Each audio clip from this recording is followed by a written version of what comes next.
선물이 좀 주식이랑 결이 좀 달라요. 그러니까 뭐가 다르냐면 선물은 이와 같은 거래 움직임들이 매일매일 발생이 돼요. 이와 같은 움직임들이. 그러니까 지금 보면 이 구간이 지지입니까? 아니면 여기 구간이 저항입니까? 그러니까 사실 단순하게 가격적으로 저항을 뚫었다, 저항을 이탈했다라고 선을 그어버리면 지금 저와 같은 파동들이 나왔을 때 이걸 구분하기가 어려워요. 그러니까 지지와 저항의 개념이 상대적으로 약해요. 16,000을 지킨다고 하면 흐름이 전환될 수도 있다. 전환된다는 건 뭐냐면 여기서 더 이상 올려붙이기는 만만치는 않다. 이미 앞서서도 확인했지만 올려붙이는 시도를 했지만 더 이상 올라가는데 힘을 받기 시작했다라는 점을 봐서는 고가에서 이와 같이 행보를 할 수 있어요. 어떤 모습? 이 모습인 거예요. 이 모습이 나오기 시작하면 매매하기가 좀 까다로워질 수 있거든요. 그래서 이 구간이 나올 것인지 아니면 방향성 전환을 시도할 것인지 지켜낼 것인지에 대한 부분을 오늘 구분해 봐야 될 것이라고 생각이 되어집니다. 안녕하십니까, 화생왕 송대표입니다. 2023년도 11월 24일 금요일 현재 시간 오전 11시 23분 되겠습니다. 자, 지난밤은 미국 증시가 휴장을 했었죠. 추수감사절로 인해서 휴장인 상태이고요. 하지만 해외 선물 시장 쪽은 조기 폐장을 했습니다만 거래는 좀 이루어졌습니다. 거래가 이루어졌던 만큼 주변에서 얻을 데이터들은 취득을 해 봐야 될 것 같고요. 자, 오늘 시장에 대해서도 한번 살펴보도록 하겠습니다. 오늘은 뉴욕 증시가 개장을 하긴 합니다만 조기 폐장을 합니다. 그리고 오늘 금요일이기 때문에 상대적으로 그 집중도가 감소될 확률이 굉장히 높고요. 또 하나는 지금 대명절이기 때문에 휴가를 가신 분들이 많아서 반장인 것도 있지만 거래량 감소는 여전히 좀 이루어질 것으로 보여지기 때문에 차분한 장세가 오늘도 이어질 것으로 보여집니다. 하지만 차분한 장세가 이어진다고 할지라도 시장에서 얻을 데이터들은 계속해서 얻어야 되는 것이 트레이더를 하는 우리 입장에서는 당연한 일이라고 볼 수 있고요. 얻을 데이터라고 하는 측면들은 뭐냐면 시장이 어디로 갈 것인지, 그리고 지금 시장이 움직이고 있으면서 주는 데이터들은 무엇인지, 그런 데이터에서 내가 얻어야 될 것은 무엇인지 한번 연구해 봐야 된다는 말씀을 드리는 겁니다. 간밤에 미국 시장은 휴장을 했습니다만 해외 선물 시장 쪽은 거래가 좀 있었기 때문에 그 측면에서도 데이터를 한번 취합해서 오늘 시장 우리가 어떻게 대응하는 것이 좋을지에 대해서 한번 살펴보도록 하겠습니다.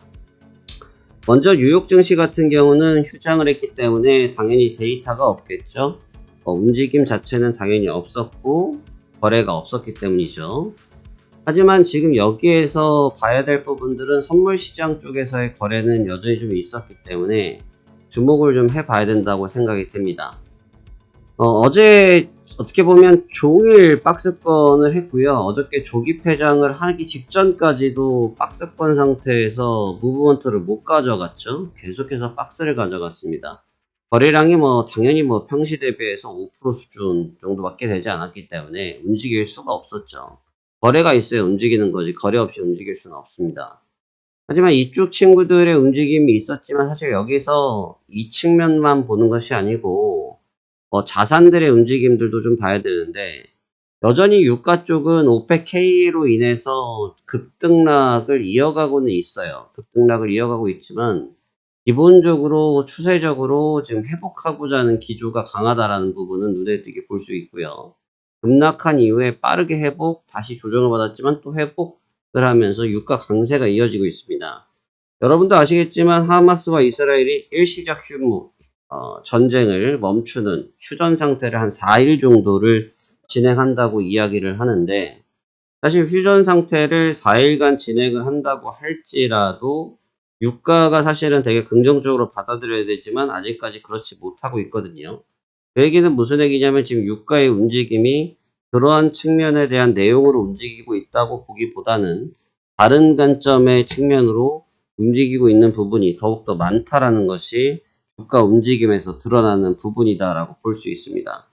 자, 그렇다고 하면 유가의 움직임이 현재는 계속해서 공격적으로 이루어지고 있는데 유가가 공격적으로 움직이면 어떤 상황이 연출되겠습니까?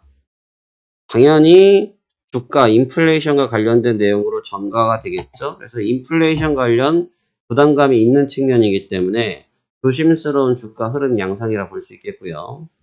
아울러 이제 골드 같은 경우는 2000불 선에서 움직임을 주고 있습니다. 2000불이 지금 약간의 저항으로 변질되어져 있고, 그 다음에 이 구간대에서 등락을 주고 있는데, 이 2000이라는 숫자를 보니까 어디 많이 떠오르는 수치가 있죠? 바로 나스닥의 16000입니다. 나스닥의 16,000과 골드의 2,000달러 수가는 거의 같은 개념인데 지금 나스닥이 16,000을 지지하고 있는 것처럼 보여요. 나스닥이 16,000을 지지하고 사수하고 있는 것처럼 보이는데 사실상 아직 지지라고 판명할 수 없죠. 왜 판명할 수 없습니까? 거래가 없는 상태이기 때문에. 거래가 없는 장세 아닙니까? 그렇기 때문에 여기서 지금 그 구간을 지키고 있다 이렇게 단정 지어서 말을 할 수가 없는 거예요. 그래서 아직까지 나스닥 같은 경우도 확정적으로 지지를 했다라고 표현을 못 쓰는 이유 중에 하나가 그겁니다. 그러니까 여러분이 이 지지와 저항에 대해서 많이 물어보시는 부분들이고 가장 많이 의견을 주시는 측면이기도 한데 선물이 좀 주식이랑 결이 좀 달라요. 그러니까 뭐가 다르냐면 선물 쪽에서 흐름 자체가 캔들의 움직임이라고 하죠. 캔들의 움직임이 그냥 통상적인 움직임만 있으면 사실 관계가 없어요. 관계가 없는데 선물은 이와 같은 거래 움직임들이 매일매일 발생이 돼요. 이와 같은 움직임들이. 그러니까 지금 보면 이 구간이 지지입니까? 아니면 이 구간이 저항입니까? 그러니까 사실 단순하게 가격적으로 저항을 뚫었다. 저항을 이탈했다라고 선을 그어버리면 지금 저와 같은 파동들이 나왔을 때 이걸 구분하기가 어려워요. 그러니까 구분할 수가 없어요. 그러니까 지지와 저항의 개념이 상대적으로 약해요. 그러니까 어느 정도 밴드의 매물대가 형성되면서 이 구간은 이제 두터워지기 시작했다. 이 구간은 가벼워지기 시작했다. 이런 식의 단어를 선택해서 볼 수는 있어요. 하지만 거기까지라는 거지 지지와 저항이 주식 같은 개념의 형성이 잘 안 됩니다. 그 이유가 왜 그러냐 하면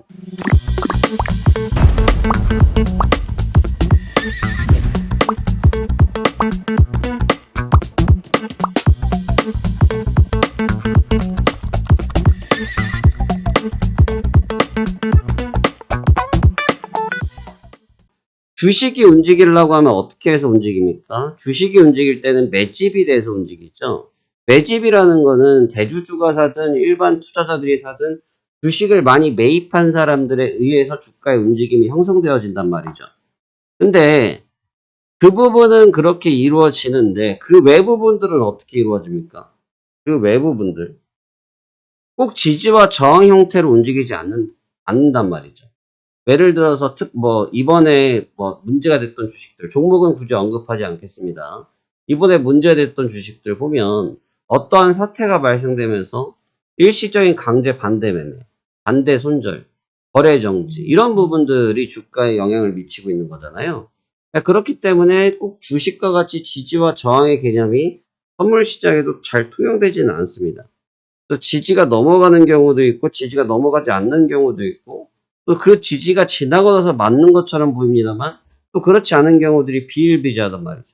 그래서 꼭 지지와 저항의 개념에 너무 목을 맬 필요는 없어요. 그래서 가장 중요한 거는 흐름이다라는 부분을 언급드리는 거고 그 흐름을 유지하고 있느냐 유지하고 있지 못하느냐의 개념이 좀 중요하거든요. 근데 지금 16,000이라는 구간이 통상적인 거래에서 유지를 지금처럼 하고 있으면 이건 이제 지지층으로 바뀌고 있는 과정인데 앞서 말씀드린 것처럼 추수감사절 때문에 거래를 안 하고 있어요. 그러니까 거래량이 평상시에 5%, 지금 현재 거래되고 있는 것이 47계약. 이건 통상적 거래라고 볼 수도 없는 정도의 수량이겠죠. 일봉으로 비교해서 보신다고 해도 어제 거래량은 당연한 거죠. 하루 종일 움직인 게 69,000개예요. 통상적으로 61만 개 정도 되니까 거의 10%도 안 되는 양이 10% 정도라고 보셔야 됩니다. 이 물량 자체가 지금 거래가 안 된다라는 거죠. 그러니까 물량이 거래가 안 된다는 얘기는 거꾸로 얘기하면 현재 가격을 100% 존중할 수는 없다라는 얘기로 재해석이 돼요. 그러니까 그렇게 재해석이 되어지기 때문에 현재 구간에서 시장을 이렇다 저렇다라고 논할 수가 아직은 없는 거죠. 골드 같은 경우가, 근데 골드 같은 경우는 지금 보시면 얘도 거래 시간 자체가 지금 제한적인 움직임을 주고 있단 말이죠. 근데 이 친구 같은 경우는 지금 2,000불에서 저항을 받고 있는데, 주가의 위치상으로 보면 지금 개념상 맞아요. 근데 이 업밴드, 골드가 상단으로 올라와 있는 현재 위치상 비교했을 때 주가랑 제가 나스닥이랑 지난번에 비교해드렸죠. 그러니까 그거랑 비교해보면 가격적으로 아직까지는 뭐라고 표현합니까? 주가가 좀 높게 있다라고 볼 수밖에 없는 거예요.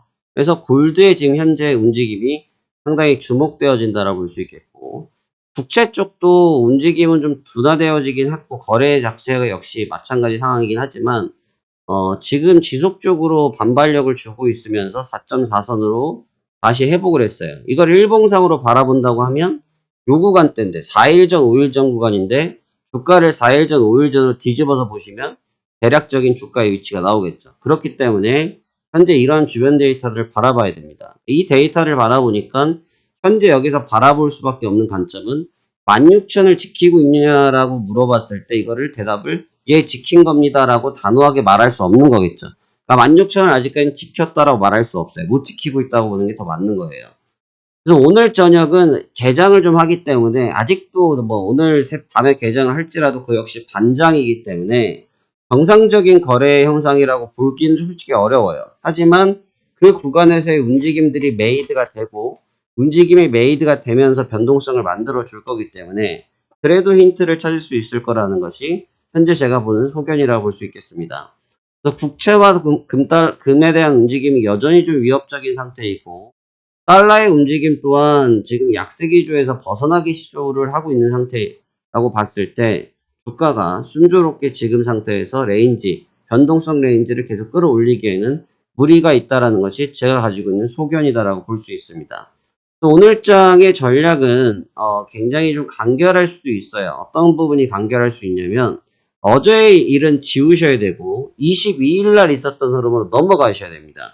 그러니까 어제의 흐름은 그냥 토막을 내서 아예 없었던 흐름이라고 제거를 하셔야 되고 오늘의 흐름 22일 날 있었던 흐름과 함께 비교를 해서 보셔야 되거든요.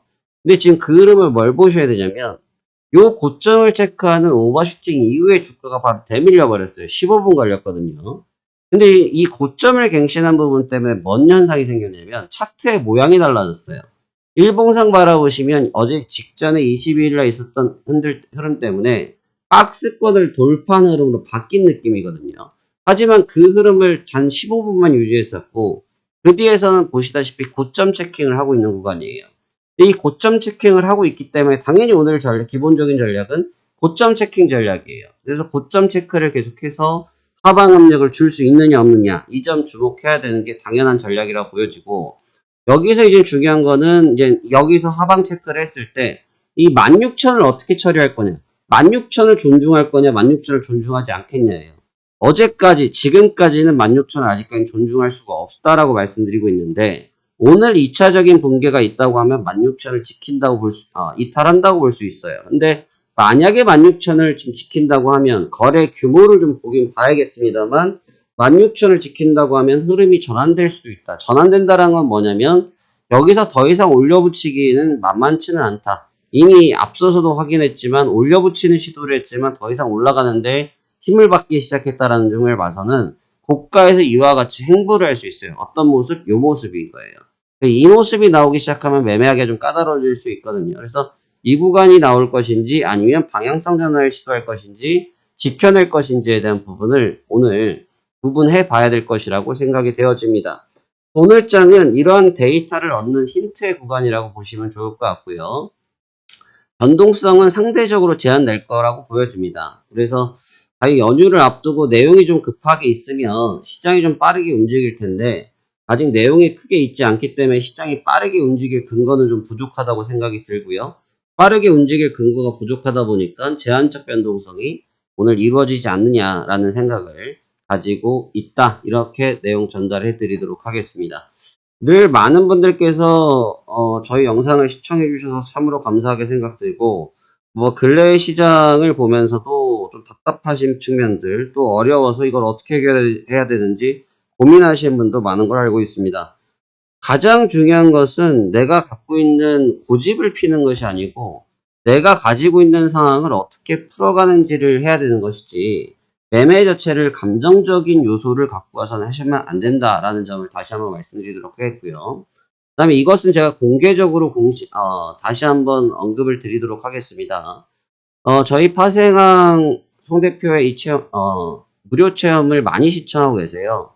7일간 무료 체험을 많이 시청하고 계신데, 하루에 보통 많으면 10분 정도, 어제만 제가 보고받은 게 10분 정도인데, 지금 문제가 뭐가 있냐면, 제가 공식적으로 말씀드립니다. 저는 비공식적으로 그러한 일도 하고 있지도 않고, 그런 내용 자체를 알지도 못하는데, 대다수의 분들이 지금 물어보시는 부분이 뭐냐면, 대여 계좌에 대해서 물어보십니다. 대여 계좌에 대해서 물어보시고, 저희 것, 무료 체험을 계속 들으시려고 하면, 계좌를 어디 걸 써야 되냐라고 물어보시는데, 이상한 사설적인 계좌에 전혀 관련되어 있지 않고, 그런 일에 대해서 저희 직원들도 안내하지 않습니다.